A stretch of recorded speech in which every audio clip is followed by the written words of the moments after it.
अच्छा, थोड़ा सा मैं सिर्फ रिकॉल कर लूं ताकि हम हमारी बेस बन जाए और फिर हम आगे चलें। हमने अभी तक जो रिसेंट टाइम्स में पढ़ा वो हमने सबसे पहले तो एचआर की बेस बनाई थी बिल्कुल शुरू शुरू में। देन हमने एचआर के फंक्शंस पे गए थे कि हम प्लानिंग करते हैं, उस पे हमने बहुत ज्यादा डिस्कशन की, जिसमें जॉब एनालिसिस और डिस्क्रिप्शन, जॉब स्पेसिफिकेशन की बातें हमने की। फिर हम थोड़ा सा एक स्टेप आगे गए, हम रिक्रूटमेंट और सिलेक्शन की तरफ मूव किए। रिक्रूटमेंट पे हमने डिटेल डिस्कशन की, फिर हमने सिलेक्शन वाले चैप्टर मॉड्यूल पे बहुत ज्यादा डिस्कशन की, ठीक है। सिलेक्शन के बाद हम ओरिएंटेशन की तरफ मूव कर गए कि जब आपने बंदे को रख लिया, हायर कर लिया, आप उसे इंट्रोड्यूस कराते हो, फिर जब वो कंपनी का पार्ट बन जाता है, ठीक है, तो आप उसके बाद ट्रेनिंग एंड डेवलपमेंट कराते हो, ठीक है। ट्रेनिंग एंड डेवलपमेंट उसकी साथ साथ चलती रहती है ताकि उसकी स्किल्स पॉलिश होती रहे, और ठीक है, और वो अपने आप को अपग्रेड करता रहे, ठीक है। तो दिस इज हाउ अभी हम जो एचआर का एक शुरू का प्रोसेस जो हमने पढ़ा था, उसमें अभी हम ट्रेनिंग एंड डेवलपमेंट तक पहुंचे हैं, ठीक है।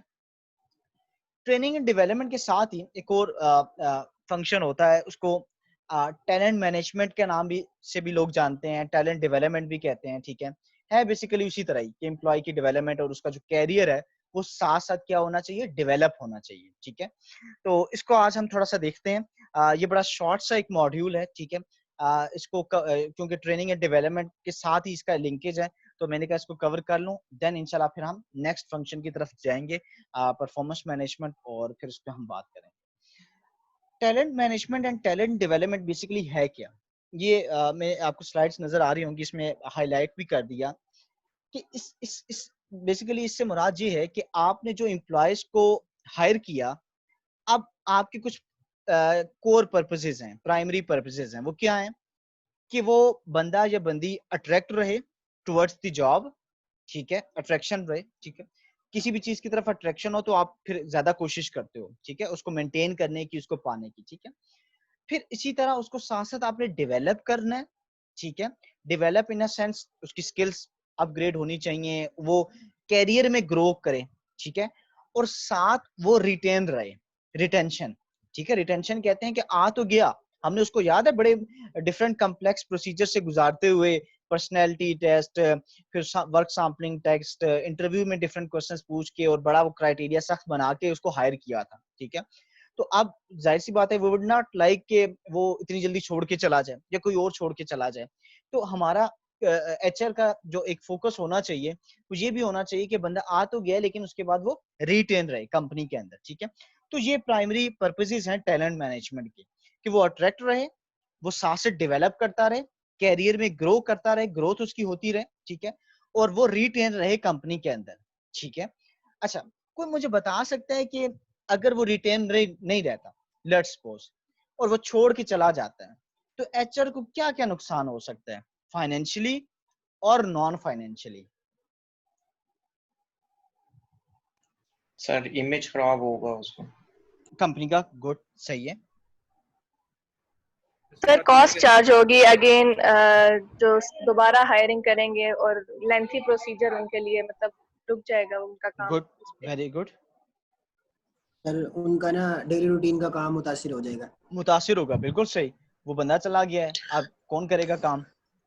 फिर और सना सर वाला, जो उसको जी जी, और जो उसको ट्रेनिंग दी होगी उसकी कॉस्ट भी ज़ाया हो जाएगी। Excellent, very good, very good. जो उस पे हमने मेहनत की है, आल्दो हायरिंग कॉस्ट तो लगी, ट्रेनिंग कॉस्ट भी तो लगी ना, ठीक है। कुछ अर्सा तो वो रहा ना, ठीक है। उसको शुरू में कोई भी बंदा हो, चाहे वो जितना मर्जी एक्सपीरियंस लेके आया हो, शुरू में उसको यूज टू कराने में और उसको एडजस्ट कराने में उस माहौल में बड़ा टाइम लगता है, ठीक है। और इनफैक्ट अगर कोई फ्रेशर है तो आपने उसको सिखाना होता है, चाहे वो 4 CGPA लेके आया हो, ठीक है। लेकिन जो कॉर्पोरेट का वर्क है, ऑब्वियसली उसके लिए उसको आपने ट्रेन करना होगा। तो ये फरहान का बड़ा वैलिड पॉइंट है कि आपने उसको जो ट्रेन किया वो भी कॉस्ट आपकी गई, ठीक है। और कोई इसमें ऐड करना चाहे?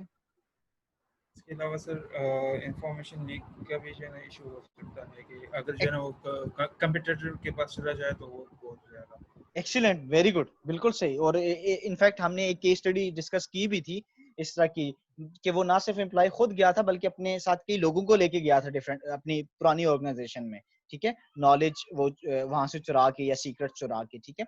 तो बड़ा केयरफुल आपने अट्रैक्ट भी करना है, रखना भी है बंदे को, और बड़ा केयरफुली इसको रिटेन रखना है, ठीक है, कहीं और बकायदा बैकग्राउंड चेक करके उसकी बैकग्राउंड इन्वेस्टिगेशन करके, ठीक है। तो ये डिफरेंट फैक्टर्स हैं, बिल्कुल सही है कि उसकी हायरिंग कॉस्ट, ट्रेनिंग कॉस्ट, फिर इवन अगर वो कुछ काफी अर्सा रहा और तब छोड़ के जा रहा है तो उसकी जो कुछ डिफरेंट बेनिफिट्स बन चुके होंगे उस टाइम तक, प्रोविडेंट फंड या ग्रेजुइटी या पेंशन या कुछ और इस तरह के जो बेनिफिट्स हैं, ठीक है, तो या उसकी कुछ सिक्योरिटी आपने रखी हो, या जो भी इस तरह के डिफरेंट एक्सपेंसेस होते हैं, तो वो भी फिर आपको देने पड़ेंगे, ठीक है। तो ये आपको बड़ा कॉस्टली पड़ता है अगर कोई बंदा जाता है, ठीक है। हम तो ये समझते हैं ना कि ये बड़ा कोई ईजी है, इट्स वेरी डिफिकल्ट, ठीक है। फिर नया बंदा कैसे ढूंढा जाए, उस तरह का ढूंढा जाए, उसको ट्रेन करो, उसको सिखाओ, उसको समझाओ, ये ना हो वो भी सीख के फिर चला जाए, ठीक है। तो ये बड़े उसको रिटेन करना बहुत बड़ा चैलेंज होता है और करना चाहिए रिटेन, ठीक है। तो ये बेसिकली कुछ पर्पसेस हैं टैलेंट मैनेजमेंट के, ठीक है। अच्छा, ये टैलेंट मैनेजमेंट का एक ब्रिज है, वो बिल्कुल वहीं से स्टार्ट होता है कि बंदा आया, रिक्रूटमेंट सिलेक्शन, ठीक है, बीच में हमने उसको ट्रेन किया, अगर हम लास्ट वाली फेजेस देखें तो वही बात है कि उसकी परफॉर्मेंस को असेस करेंगे, उसको रिटेन करेंगे। लेकिन इस पूरे सर्कल में जो बीच वाली फेज है उसमें आपने उसको ट्रेन करते रहना है, उसका कैरियर ग्रोथ करते रहना है ताकि वो रिटेन रहे, मोटिवेट रहे।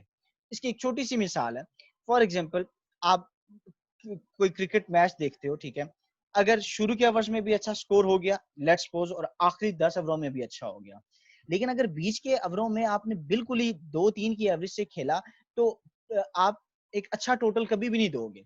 कहते हैं ना कि बीच के ओवर्स में भी कम से कम 5 की एवरेज लाजमी रखो, आजकल तो मॉडर्न दौर है तो 6 की एवरेज वो कहते हैं, ठीक है।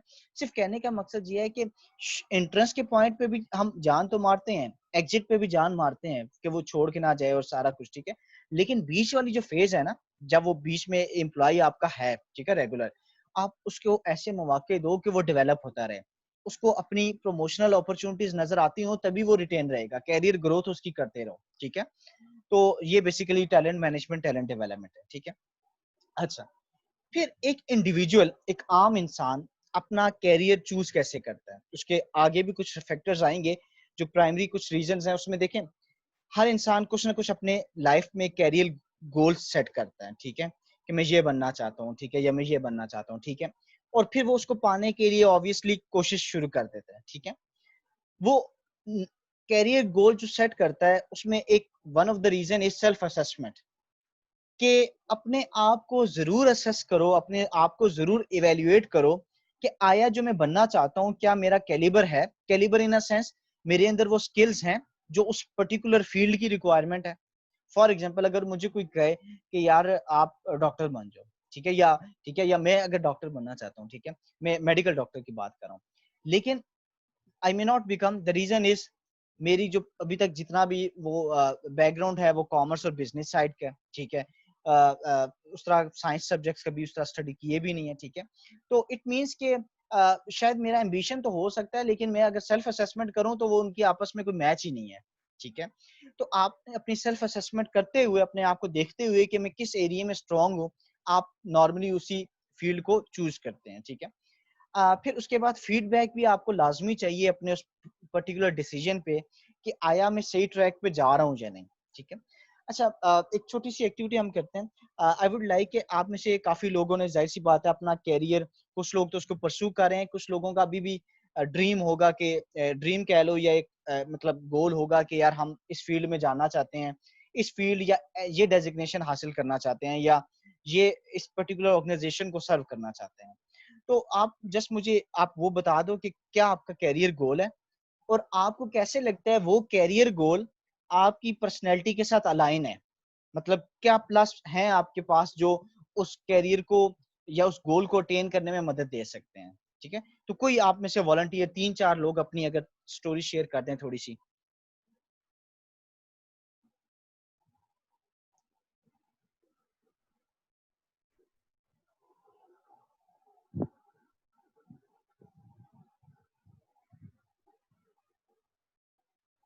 किसी का कोई कैरियर गोल नहीं है?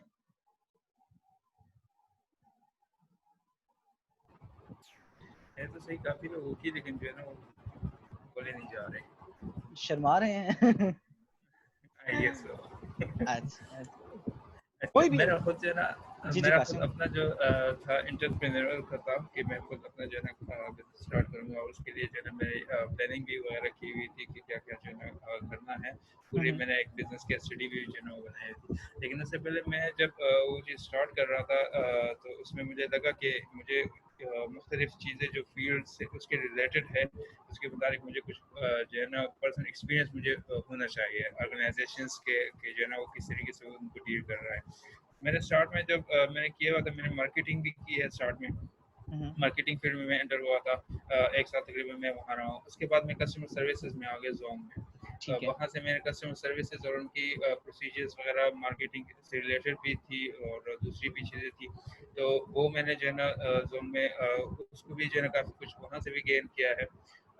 उसके बाद जो है वहाँ से मैं स्किप करके जो है ना वो निकल गया, तो फिर मैं अपनी फील्ड जो स्टडी से रिलेटेड थी अकाउंट्स की, उसमें जो है ना मैं एंटर हुआ था कि जो है ना अकाउंट्स वगैरह फाइनेंसिंग किस तरीके से वो सारी चीज़ें जो है ना उसके मुताबिक भी मैं गेन करूँ। मेरा जो मोटिव था वो ये था कि जो एक ऑर्गेनाइजेशन है जिसके अंदर जो है जो डिपार्टमेंट्स है उनके मुताबिक मुझे खुद जो है ना सारी चीज़ों का नो हाउ होना चाहिए। करंटली मैं जब अभी जो मेरी जॉब है जहाँ पे इंस्टीट्यूट है मैं वहाँ पे हूँ, लेकिन वहाँ पे भी मैं जो है ना फाइनेंस में एंटर हुआ था, अब जो है ना एचआर में आ गया हूँ, क्योंकि ठीक मैं है। जो है ना उन्होंने मुझे एक अपॉर्चुनिटी दी कि अगर आप आना चाहते तो मैंने एक्सेप्ट कर दी। सही। दो कि मेरा उसमें जो है ना कोई नॉलेज पहले नहीं था, लेकिन ये है कि मेरा वो था कि मैं जो है ना उसके नॉलेज और चीज़ें जो है ना गेट करूँ, लर्निंग करूँ। तो एक लर्निंग पर्सपेक्टिव था, ताकि जो है ना नेक्स्ट जब मैं खुद फिर कुछ कोई चीज़ स्टार्ट करना चाहूँ तो मुझे जो है ना हर चीज़ का जो है ना हर डिपार्टमेंट का अपने उसका इल्म हो।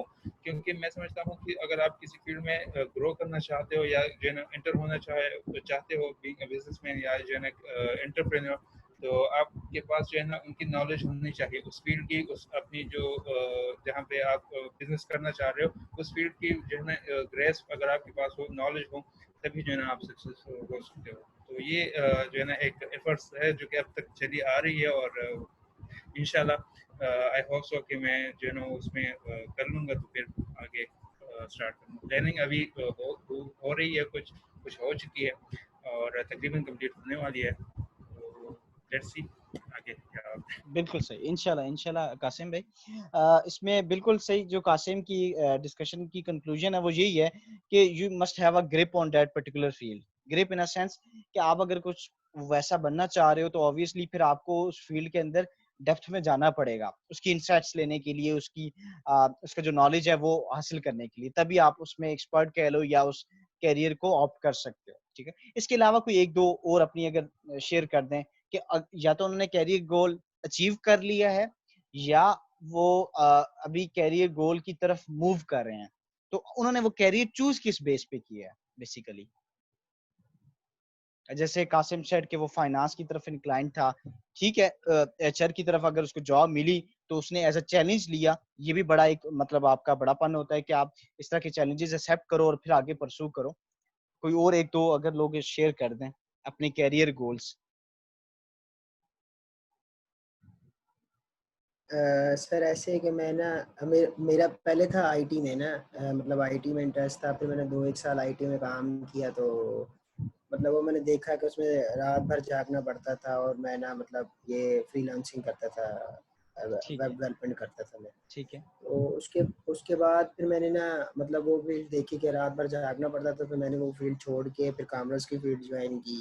फिर बीकॉम किया, उसके बाद फिर ऑडिट फर्म में अब मेरा माशाल्लाह 1 साल का एक्सपीरियंस हो चुका है। ठीक है। और अब मैं ना मतलब कोई अकाउंट्स की फील्ड के मतलब कोई जॉब फाइंड कर रहा हूँ।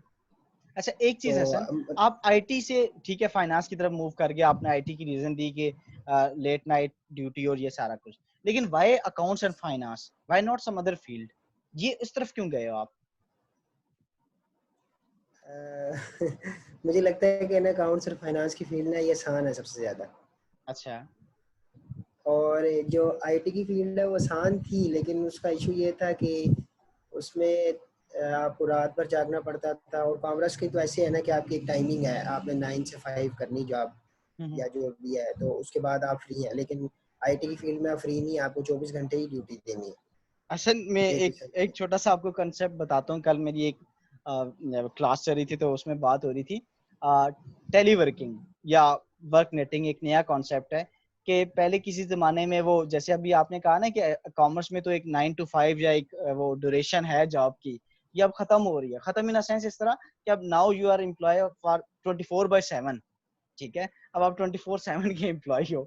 तो जो आपका ये ख्याल है ना कि शायद वो टाइम फ्रेम वाला, तो ऑन अ लाइटर नोट, क्योंकि अब आपके पता है ईमेल्स का दौर है, मोबाइल्स का दौर है, ज़ूम और इस तरह के सेशंस का दौर है।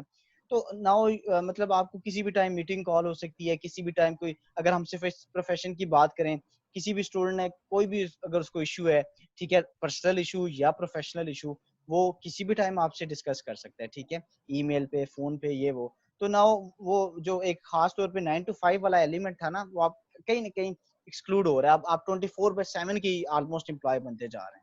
बल्कि मुझे एक अच्छा लगा, आपके एक स्टूडेंट था, आई फॉरगॉट द नेम, उसने मुझे मैसेज किया कि सर मेरा एक जगह इंटरव्यू है तो मुझे गाइड कर दें। तो जो जो थोड़ी बहुत मेरी अंडरस्टैंडिंग थी, मैं उसको गाइड किया, अल्लाह करे उसको वो जॉब मिल जाए। तो इस तरह के कोई भी आपको इश्यूज हो related to job, related to counselling, वो भी आप डिस्कस कर सकते हो। इसमें कोई वो रिस्ट्रिक्शन नहीं है। आई वुड लव कि मैं किसी न किसी तरह आपको फैसिलिटेट कर सकूं इस तरह। तो thank you sir. We have almost 1 minute, तो इंशाल्लाह हम 2-3 मिनट तक दोबारा रीजॉइन करते हैं। जस्ट एक हम फीमेल साइड से एक इनपुट ले लेंगे कि उनमें से कोई वॉलंटियर बेसिस पे अपना कैरियर गोल शेयर करे और वो उसको पाने के लिए कैसे कोशिश करी और उसने वो गोल कैसे सेट किया, ठीक है, किन फैक्टर्स की बेस पे। तो इंशाल्लाह ब्रेक के बाद 3-4 मिनट की हम फीमेल्स को टाइम देंगे और फिर इंशाल्लाह दोबारा टॉपिक की तरफ आएंगे, ठीक है? हम 3-4 मिनट तक ज्वाइन करते हैं।